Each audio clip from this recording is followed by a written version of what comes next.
So I'll make a formal like announcement that we're starting and stuff, but I just want you to know, and I think you do, I hope I've told you enough how important you've been to me in this process for a lot of reasons.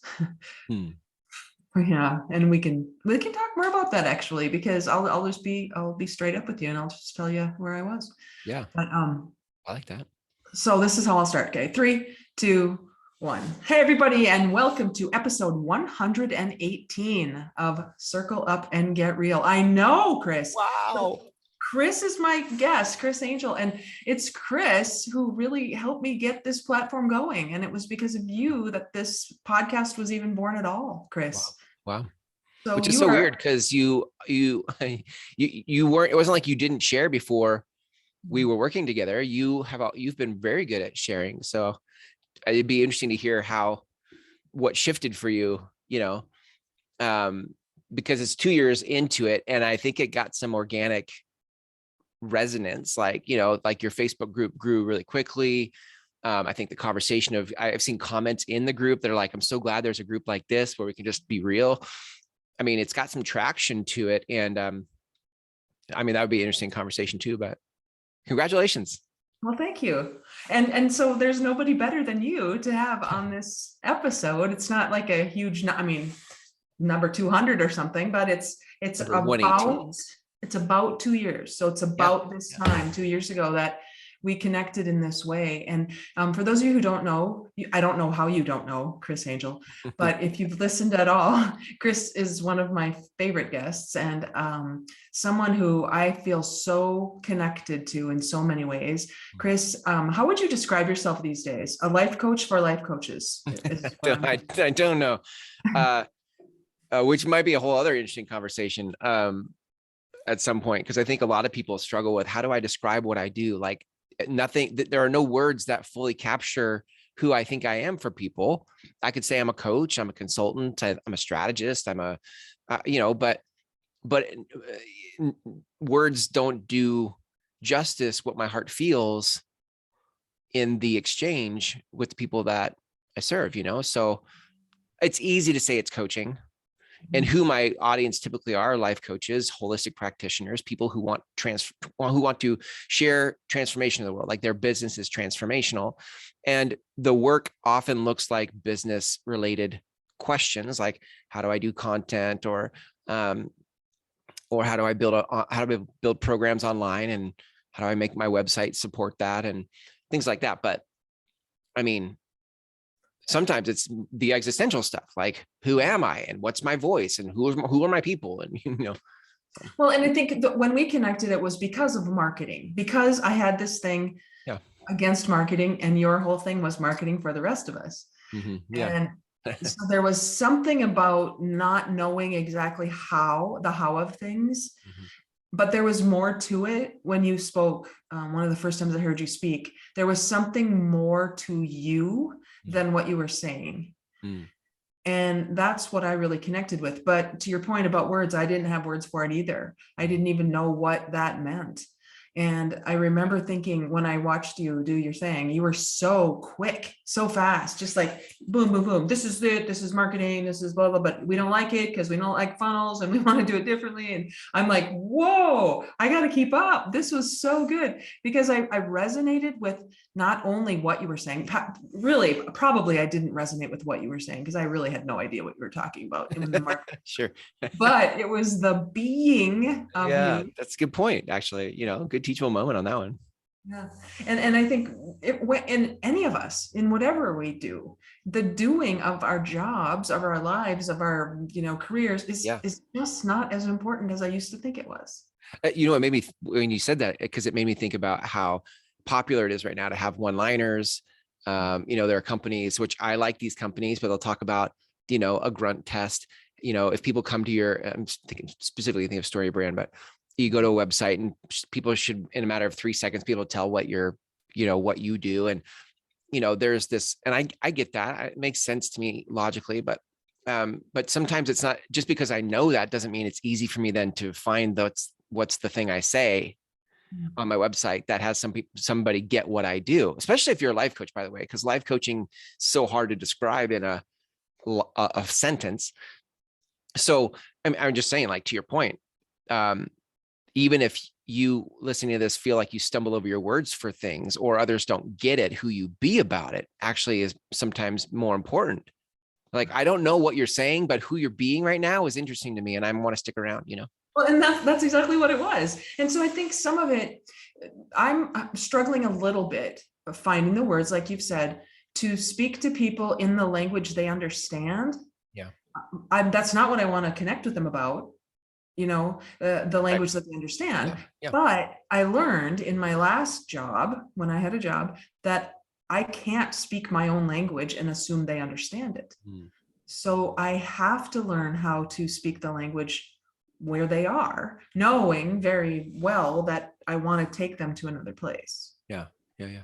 I feel like we talked about that in in our community that we were in the other day about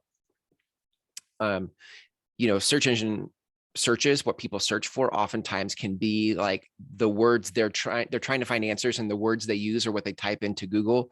And so sometimes that can be helpful research. I'm not much of a researcher, but because it was really hard for me to be like, when I was in real estate trying to create programs for real estate agents, the things I wanted to help them with and talk about weren't leads, but what agents search for is marketing and leads. And I was like, I felt so stuck because it's not what I want to talk about. Yeah. And it's what they're searching for, you know? Well, and I think now that I've spent this much time with you and I've been in your programs and I've learned the how of things around the why of things. Yeah. It makes sense logically, but it also resonates spiritually and I don't know, psychologically. I mean, all these other ways that are not tangible. Yeah. And the important work we're all doing, will show up in tangible results at some point. It will, because people become a different kind of person when they do their work. So whatever people do with you, life coaches and the people who are holistic practitioners, there will be results that they will experience. People will be attracted to them. The things will seem easier, and money will come, and all those kinds of things. It will happen. It does. And the trust and the faith that I love that you've taught me, which is partner with truth, share your lived experience, and you don't have to worry about faith. And when you said that to me, I went, whoa, because you said you've already lived it. You're just sharing what you've already lived. And the aha that I've had recently, and still being in your circle and being with you, is that I be who I be when I do what I do, right? I be who I be when I do what I do. And I can be resentful, I can be upset, I can be frustrated and look on the outside like I'm doing the things I'm supposed to be doing. But the result is not what I want it to be, because deep down, I'm not being confident. I'm not being the things that you and others around me will tell me are just waiting for me. And the weird aha is, I always thought I was behind and I had to look for whoever was leading and I had to ask that person for permission to help. I'm ahead. I'm not behind. That's why it looks lonely. Yeah. You and I have been doing this work for a long time. And not everybody is. The real estate agents who want leads, that's all they think it is until they know different. And then they're like, wait a second, there's something else here. And that something else is, I think, what you do for me, what you do for the people who resonate with you. And that just comes from a different being. I love that's such a clever, you know, when I be what I be when I do what I do. Is that how you say it? I be what I be when I do what I do. And I think how I heard that was, if I go the opposite direction, like when I do what I do, like in the sense of not the thing I'm doing, but when I do my wheelhouse, when I do what I do, I be what I be. Like there is an embodying of your important work, your essence, your soul, the fingerprint of who you are comes out when you do what you do, when you do what you do. I think that emphasis. And I think sometimes people, it's just so common that when we get into a new venture, we whatever it is, new job, a new career, a new relationship, we try to be what we think others want us to be. And then that trickles into doing not what we do, like, and I think that's why I fell so much in love with lived experience, because I'm like, I spent a lot of time trying to be what I thought others were being, wanted me to be, and speaking from not my lived experience, because I didn't feel like I had lived the thing they wanted to hear. Yeah. But when I embraced my lived experience and honored it and realized there was wisdom in it for those who had ears to hear it, not everybody's going to hear it. It just let me be who I be when I do what I do. And yeah, and I love that you said I want to go back to that. You said, do what I do. Mm-hmm. Yeah. And that is different than do what I do, because it sounds like you're owning it. You're owning your unique you-ness. Right. Yeah. Right. Yeah. It's been I wish I could say like, oh, the minute I did that, my results 10x'd overnight. I got invited to be on all the stages. People want, like, and it's not how it happened. It's not how it's happening for me. What I can say is that the journey of it is more congruent, and I'm in my skin about it because it's authentic. And to your point about not needing faith, my belief is what I know will happen is results will show up if I keep showing up, And when they do, I go back to Think and Grow Rich, because that's where I've been, studying a lot lately. It says in there, when they do, and they just show up in abundance, you will wonder where they were in all those lean years.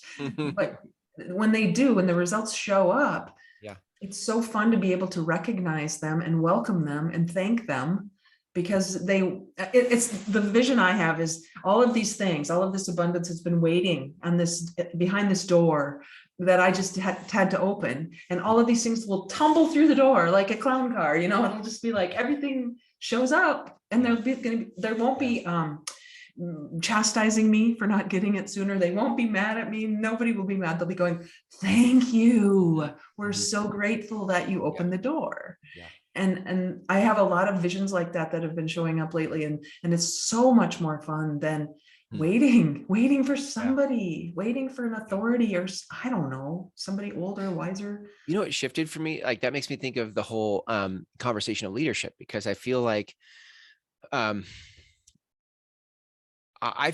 had experiences in leadership early on. So I got it. I liked it. It was a good fit for me. It made sense to me.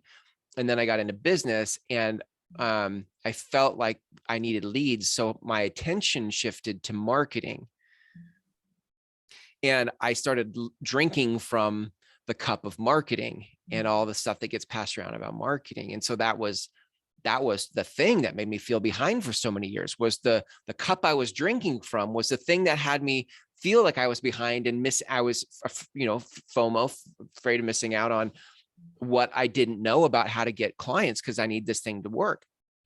And so that skewed how I showed up to my work. This is even recently, but like, I talk about leading your conversation in the world, but even more so lately, it's been even more about just leading your important work. Like, when I shifted my attention from marketing to leading something, the work changed. What I was doing changed because my expectations changed, because in marketing, you sort of had this expectation that I'm going to 6-7 figure my thing in X amount of months. And there's so much over sensationalized stuff, but in leadership, I think there's an expectation that the work is to lead people. Results are fruit of leading people, but leading people is the work. Marketing is like getting somebody to buy something. Leading is like, hey, let's go do something. Yeah. So the way the world has been, and maybe this is not even true, maybe it's just the way I've been seeing it. the way the world has been is that numbers are what we are looking for, measurables, things we can, put a number to. And that doesn't show up from true leadership immediately. It can, but that's not the point. The point is not the thing. The point is the being. And the leaders are leading the people to do the thing that will produce the result. But the work is before the numbers, right? Yeah, right. That's what I heard you say. Yeah, and totally. So, and it's the work of the distinction I'm working on is value over volume. Because volume is what we think we need to measure, the numbers and the volume of things. But what if the value is what you just described? The value is kind of pumping up the tires of the car that's going to drive the miles. And we need to pump up the tires of the car so that it operates well. It's funny because my cynic kicks in when I hear that, though, because then I go, what I'm not saying is we should talk about pumping up the tires, like actually go pump up the tires. I think what can happen when maybe the good thing about volume is that it gives you something to measure. Like, okay, I can do something that can be measured. It's hard to measure leadership. How do you measure that? You're like, I don't, how to measure that. But then what will happen, I think what happened for me is I'll go the other direction and find excuses to not do the volume of things. I'm not gonna play the game of volume. So I'm not gonna make posts and I'm not gonna do videos and I'm not gonna do, so I took myself out of action and now I'm gonna hypothesize about, putting air in the tires of things. And I'm gonna hypothesize about value, but in fact, value is a deliverable.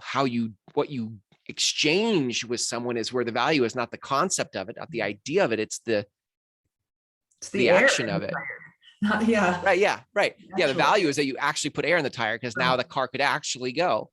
Right. Yeah.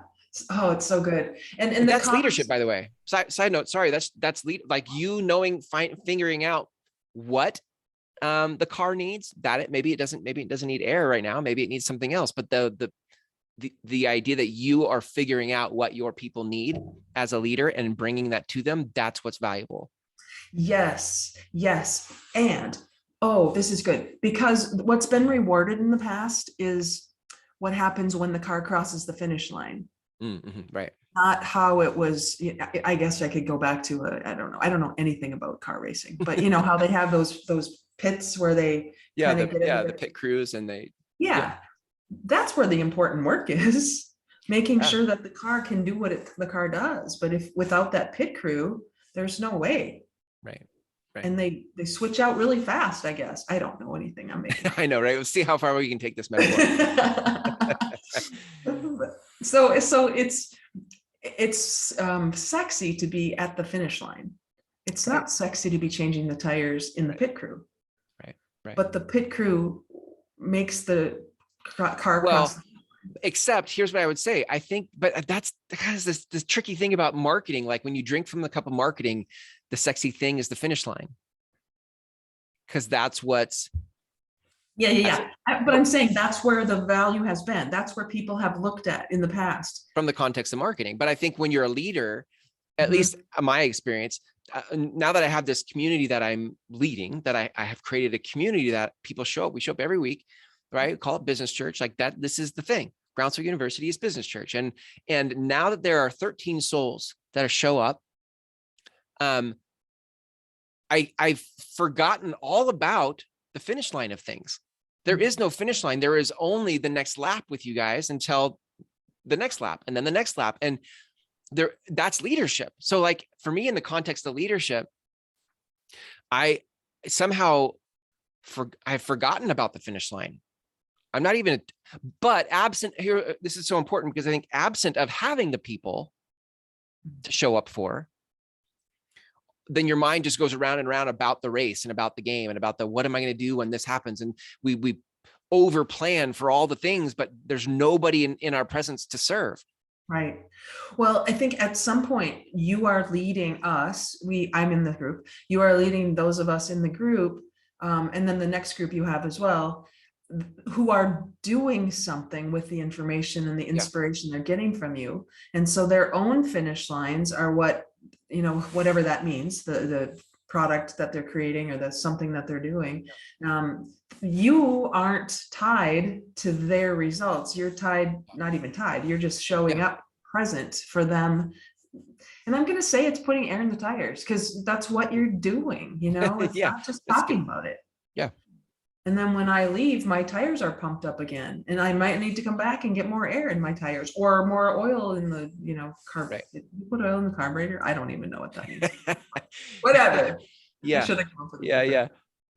But I do think there is, it matters. This is an important conversation, I think, because there is a cultural behavior right now that is drinking from the cup of marketing, where a lot of people are focused on results, volume, finish line, and results. And, but they're not putting themselves in a position to lead people, lead individuals. Like, you know, you're launching this 2 years of Get Real. And this is kind of the platform you're launching, Get Real. And I can't, in the best place to get real is with other people. But see, in marketing, that's not promoted. We don't want to be real in marketing, because who's going to want to buy from me if they knew who I really was? And so we try to put our fancy foot forward instead of leading people through the unknown that we're all in. Yeah. And that's the secret ingredient. I mean, that's you talk about the sizzle and the steak and all the marketing terminologies of things, you know, it does, none of it matters. None of that matters. In fact, the words don't even really matter for us in the circle, because it's a feeling. And since I don't know about you, but since I have been so removed from putting words to feelings, because I was in my head about things, and I for so long, now that I'm getting that it's okay to connect with people on a human basis, which means that I have to go first in being real. And that's a leader, right? It's showing your vulnerability. But not because it's a marketing tactic, right? No, because it invites the kind of relationship you want to have. If you are the one that initiates being real with me, then I know that it's safe to be real with you. And you've basically invited this real exchange, you know? Yeah. Well, how, 2 years in, how would you say, who is Get Real for? Has that changed? Or do you have a sense of? Yep. I have a sense. 3 different personas, maybe. And I'm calling them a frustrated executive, a restless up and comer, or a corporate adventurer. So each of those has its own, you know, feel. But all of them have been me at one point. I was going to say, what do they all share in common? Frustration, knowing there's more, some sort of frustration is on one end, but curiosity on the other end. It feels like there's something more. It feels like I'm not seeing the whole picture. It feels like there could be something that I'm missing, not from the fear of missing out, not FOMO, but I'm a little like angsty. I don't know the word, but I get that. And if you're young and you're just starting out and you're in your first job, or you're 20 and you're in college going, am I making the right decision? There's some question, and there's no place to have those kinds of conversations, at least haven't been. It's hard to find that, let's say. What if you had that? What if you had a group or a place or a mentor or someone where you could be real? And then the guide or the vision or the spotlight holder, flashlight holder doesn't know anything more than you do necessarily, but we're all in it together, learning as we go. And I think that's what people have never thought about looking for, because they're always looking for, at least I was looking for the person who had all the answers. I would guess that just because it's in the name of the platform, that your people all share a value of being real, and maybe just haven't had the space to be real in, or didn't know it was okay to be real. And so how they're showing up is what they think they're supposed to be showing up as, but that whether it's the executive or the new person, they all have a value of being real. Yeah. Or what would I say? It's scary, right? It's scary. I don't want to be in the space of having to, pull back the curtain.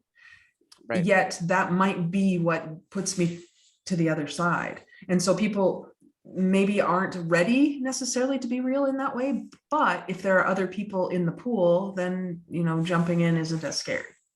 I get that. I think that's a great way to create. What's the word you said to me the other day? Change management. Is that the buzzword for? Yeah. The buzzword is change management. Yeah. Yeah. Like when you're talking about cultural change in something, bringing transformation into a corporation, I would imagine when leadership is, when the leadership is familiar with or have experience being real, and they're and not on a corporate, hey, here's a new initiative, we're all going to be real, because then it's not safe. But if you're right, if the core group, the C-suite can be real with one another, then they see how that feels and behaves, and then it trickles out to middle management or whatever. Like all of a sudden now, I think you could really create culture that way, which it seems like that's probably what you're up to. Is that what you're up to, or?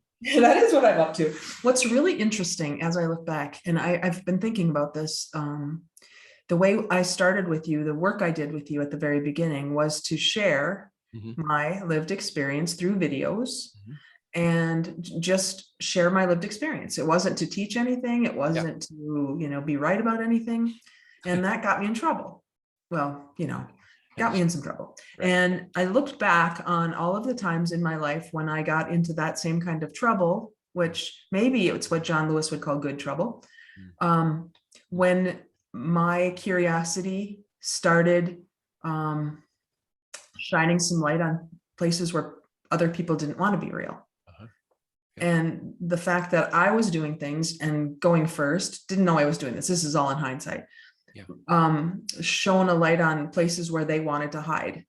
And I look back on 4 episodes, 4 times I was let go.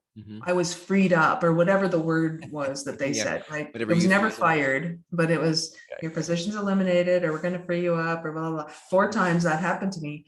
I thought it was me every single time. And I tried to regroup and figure out what I did wrong and, go back. And this is the last time where I have been thinking about it completely differently. And perhaps I'm not wrong. Perhaps there's no wrong in this journey. Perhaps being real doesn't have rules. And maybe being real just means that you and I find each other and we connect and we resonate, and then we find 2 others, and then they find 2 others. And pretty soon, I know that's what you want to do, a million messengers. I almost said 1,000, whoops, a million messengers. But for you, it's what, 10 find 10, and then 10 find 100 and 1,000. It starts somewhere, Yeah. I'm like, when I'm telling people to sharing with how I've envisioned my group will grow, it's like the first launch is 10 plus people, it started with 13, but for me, and then what gets me to 100 plus is going to be a different strategy. There's gonna have to be some different mechanisms in place that cause that. And then what gets me from 100 to 1,000 is, something different altogether. And then what gets me from 1,000 to 1,000,000, that's also a different thing. So, I mean, you got to start somewhere. So, and I think that's the thing, is sometimes people will over plan in the finish line in their head, and then it's overwhelming all the parts that are there. And I'm like, I think I've gotten good over time at shipping it. Like I've gotten good at creating and launching, and I just throw my hat over the wall. I'm like, if I know how to make myself show up, I'm like, I can throw my hat over the wall. I publicly announced something that I'm doing. I put it in motion, even when it's not fully built. Now it's in motion. And I'm like, okay, well, I'll be damned if I'm going to look like a fool. So I show up. Yeah. And I think that's it. I think Woody Allen said something like it's 95% of, no, that's a little high number. 90% of success is just showing up. And what was fascinating to me when I was doing the work with you, I've reflected on this too, because I'm a rule follower and I just do what I'm told. So I came to your class and I did the work. I had homework. It was a class. I paid for it. Went to the class, did my homework, came back, and I was the only one doing the homework. And there was a point at which I went, I don't get this. And you said something like, yeah, people don't do the homework, or it just, that's what is. And I thought that was so baffling to me. But when I look back on that, that's been my whole life. I just can't understand how people wouldn't do what I consider to be the right thing. Right. I mean, you were following the rules because you were being a good student, because you were right. And the benefit to me in that was, it was hard, man. Your class was hard. There was hard work for me because it was new, and it was new platforms, and I was learning marketing, pseudo marketing things.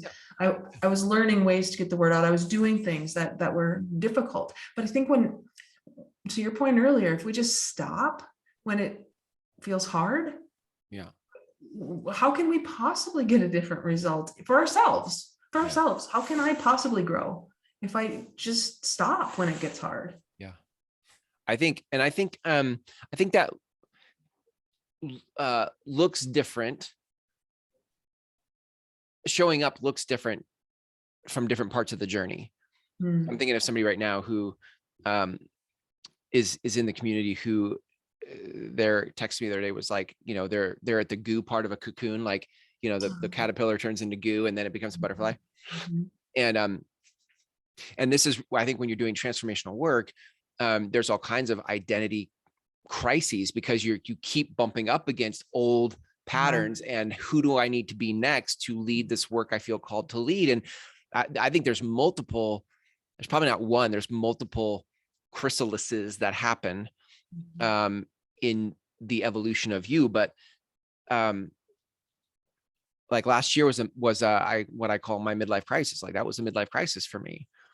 And how I showed up last year looked way different than how I showed up previous years, and looked different than how I'm showing up now. And I could have said, if I was trying to compare one way of showing up as right and the other way of showing up as not right, I could feel bad about last year.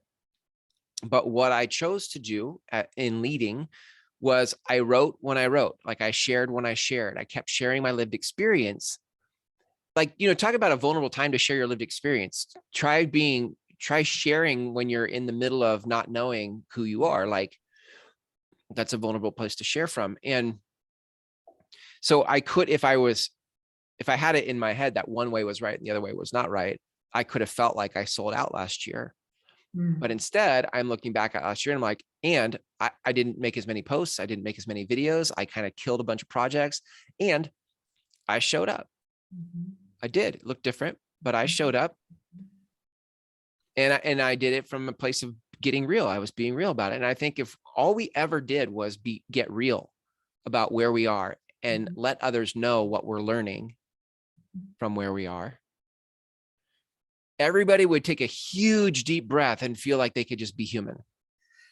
So that is if I have a vision for the end or whatever the end is, that's what it is. The collective, huge, deep breath, which then, I mean, I think about a lot of things in the world right now, because there's a lot of things to think about in the world right now. We have a lot going on. And I believe to the core of my being that if there were a way to do that, get real, look in the mirror, do the work, figure it out, be yourself, blah, blah, blah, all whatever we call it. There's no other option except the light shines away the dark. Because love always wins. Love over fear, always. I mean, I don't care. In history, this could be the one time where it doesn't work that way, but I don't believe it will be. One of my best friends just left for the Ukraine yesterday morning. I saw that picture, He just feels that he needs to be there. He's one person. I kept thinking in my head, if you're one person, what can one person do? Oh my gosh. And as soon as that thought occurred to me, I had to stop it, because of course he will make a difference over there. I'm holding out the hope and belief that he won't lose his life in this process, but I know that's there for all of us. I could get hit by a bus walking across the street. I don't know. So how are we living? How are we actually being while we're doing what we do? That's what's shifted for me in the last 2 years working with you. Yeah. How would you say that? Like what part of that shifted? How are you being, how has your being shifted in the way you do things in the last years? It's not, I would have called it confidence, but that's not the word. Because the confidence is an offshoot of having owned the experience. Right. With you, when you said last year you had a breakdown. No, you didn't say breakdown. You said, what'd you say? Midlife crisis. And you said, but we need breakdowns to break through, right? Yeah, That's right. Yeah, it was a what we need. breakdown. It was a break. It wasn't like a mental breakdown, like put me in a padded cell, but there was definitely some breakdown happening for sure. And it has to, because I mean, think about a box. You have to break down the box to put it in the recycling because they can't take the whole big box, right? There are just a lot of ways to use any analogy. Yeah. So for me, I thought I was being real. I really thought I was. I thought I was as real as I knew how to be. Yeah, there you go. But what I'm seeing now is by connecting with people, I listen differently. I connect differently. I actually am way more present than I used to be. Maybe they won't know the difference, but I do. Wow. And when I do that, the confidence that comes from my curiosity, maybe the confidence that comes from my curiosity, I think that's it. When I've been on this 90-day, I don't know, journey to decide if I'm going to look for a job or not, which was pretty clear from the beginning, but I don't know, maybe there's somebody out there who has an amazing opportunity for me. And the thing I want more than anything is to be connected with others. I want a place to belong. And if that would show up as a job, I would be open to that. Yeah. But I had so much, I don't know, boldness to just call people and say, I see you have a job opening for this position. I'm really curious about the title. Would you be willing to just have a conversation with me instead of me applying for it? I'd like to know more about it. Who is that? I would never do that. I hate making cold calls. I didn't believe I had anything to offer. I didn't believe that anything, because nobody done it before, because I couldn't find anybody who would give me permission for it. Wow. And that's when it occurred to me that I'm ahead, I'm not behind. Wow. Yeah. We have to build the bridge as we walk on it. I can't wait for somebody else to build the bridge so I can walk on it. I have to build it. Yeah. I just had a conversation with, I think it was an interview for my podcast. Yeah, maybe it was yesterday or this week, but the person was talking about the whole, like, build the bridge as you walk across it. Like, this is one, that is leadership. Like, we're going to build the bridge as we walk across it. And two, I think that is the journey of life. Like, nobody can tell you your bridge. All you can do is, I love the how did you say it? The courage of curiosity, or the curiosity and courage. Yeah, I think I've gotten, it's a lot of C words, but I've gotten a lot of confidence because of my curiosity and the courage it takes to ask questions that I don't know. Hey, the courage to ask questions that I don't know the answer to. Because I think before I wouldn't ask questions until I knew the answer or knew that there was an answer. Yeah, that's what I love. Because then what if all of us took that stance, and we all leaned into our curiosity, because that was the path forward. It's like, in other words, you can't read it in a book. You can't, I mean, the book might inform some things, but at some point you have to put air in your tires to come back to the car metaphor. At some point, you just gotta go and build the bridge as you go, And if you did it from a place of, I wanted to say this earlier, it came back to me now. If you did it from the place of being real, getting real, in that you don't have all the answers. Getting real would be to acknowledge what you know and what you don't know, and to not make either of those wrong. That you just would be who you be right now, so you could do what you're about to do right now. And then you did it from a place of honoring your lived experience for where it's brought you, rather than feeling behind and depleted. You just felt, everything has brought me to this moment. And you realized everybody else was on that path too, because now you're not stuck in comparison. You're like, everybody's on their own path too.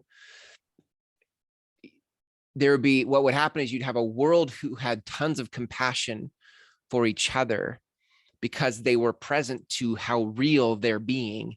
Like, you understand, like the reason we get planks in our eye and try to pull the speck out of somebody else's eyes because we're not present to the plank in our eye, or we don't want to look at it because we don't want to acknowledge that that's inferior to our what we think we're supposed to be.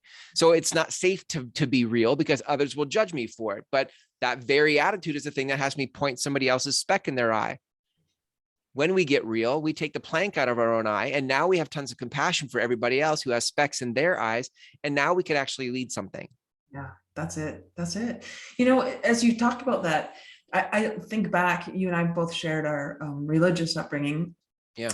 I would almost like to go back and revisit all of the things I was taught and see it in a new way, because I think that would be really enlightening. I think I read it and studied and was taught things in an enforced way that didn't allow me any curiosity. And I think now if I would go back and say, what if this was a conversation like we're having right now, instead of the answer, and if you get the answer wrong, you're wrong. Right. Side note, not that you're asking for this, but a great resource on that, if anybody's listening that does want to go back to, like, let's say a Christian tradition, but look at it from a fresh perspective. Rob Bell has such great, he wrote a book called, I didn't read it, by the way, but I feel like I know enough of where Rob comes from that as a scholar, he wrote a book called What is the Bible? I'm sure that would be an amazing read, because I know how he thinks about the Jewish tradition of dialoguing around the beliefs of things. And whereas I think what happened in Western Christianity, I think in Eastern, like, I think you get to other kinds of disciplines of Christianity, it's not this way, but I think Western Christianity, especially evangelical Christianity, can get this way where it's become more of a particular way to do it. And if you don't do it that way, it's the wrong way. And but anyway, I kind of got off there on a track. That's okay. I love that we get off on tangents like that, because that's being real, and that's allowing the best of both of us to come together. I've said this to you before, but I love having conversations with you because I never know where they're going to go, and I never know how I'm going to hear and be heard, get and be gotten. And I think that's a huge distinction with you in my life, that I trust you implicitly. It would be fun to get together in person someday again, because it's been so long since we've been together in person. Oh, it'll happen. I know. It will. And even over Zoom, even the way we've been able to make these connections over the last 2 years, all of us, we could look at that as, oh, I had to sit in front of a screen and do it. Man, I have seen it so differently. I have connected with people that I never thought I could connect with, not being in person. Yeah. So souls don't care about proximity. Right. Yeah, I agree. I think it's kind of freed up some things about, I mean, I definitely feel energy differently in person. So like when I'm in a room, if I'm speaking on stage or I'm having a mastermind or coffee with a friend, whatever, the energy of it definitely feels different than the energy of Zoom, but not one isn't necessarily better than the other. They just are different. Yeah. Maybe how you be in Zoom affects how you do your Zoom, like, because how I be about it is like this especially like in the community or in this conversation, I'm like, oh, sweet, I get to talk to Jodee today, or tomorrow's Thursday, and tomorrow I'm like, sweet, I can't wait to be in Groundswell University. Like, it's all on Zoom, but I love you guys. Right. So true. Well, I know we could talk forever, and I know, we will, but would you just fill us in on how people can find you? Are you still looking to connect with people? Do you want more people in your university, or, just tell us a little bit more about the specifics. Maybe 2 places to go there. I would say, like, if you're a life coach and life coach, I think I use broadly, right? Like, I would say a nutritionist could be a life coach if the heart of the nutrition coaching is transformational and not just here's what you're going to eat, right? Like if you're like, I do nutrition work for the transformation of the people I serve, or if you're a chiropractor and you do chiropractic work for the transformation, not just the adjustments you make, but to lead a transformational conversation for people. If that's something, if that's you, you'll know that can be lonely, because other people in your industry don't often talk about the transformational piece of it. Groundswell University is a community of the transformational leaders. Like most of them are life coaches. You don't have to be a life coach to feel like you fit there.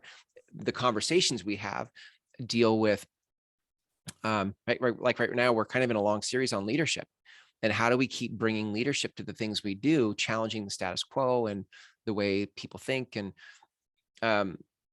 so I call it business church, because it's like showing up and getting your battery charged or getting air put in your tires. Like every week life will just run you down. And if you're trying to hold the transformational energy all on your own without letting a community build it back up, that gets hard. So you could go to mygroundswell.com/university to learn more about what Groundswell University is. So there's that.